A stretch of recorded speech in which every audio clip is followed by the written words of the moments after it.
श्री स्वामी समर्थ. आज लवकर उठली होती, काल लेट झालं होतं म्हणून आज लवकर उठली, लवकर माझं आवरून घेतलं, मग नंतर देवपूजा वगैरे करून घेतली आणि मग नंतर निघालो. तर आज गुरुचरित्र पारायणाचा 4था दिवस होता.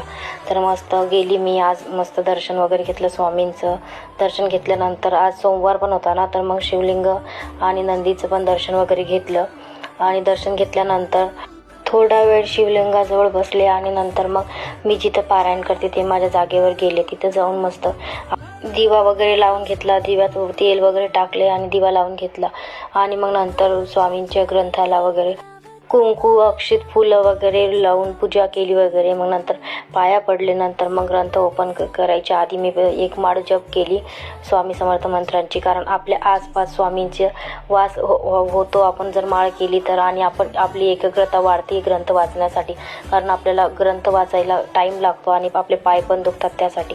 आणि मग नंतर सुरुवात केली वाचायला. आज गुरुचरित्र पारायण प्रत्येकाने वाचायला पाहिजे, कारण गुरुचरित्र पारायणात खूप सारं महत्त्व दिलेलं आहे आणि ते महत्त्व आपल्यासाठी खूप छान आहे.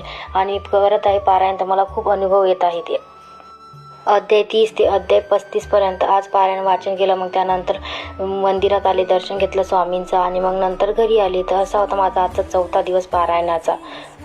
तर असा होता माझा आजचा ग्रंथ पारायणाचा 4था दिवस.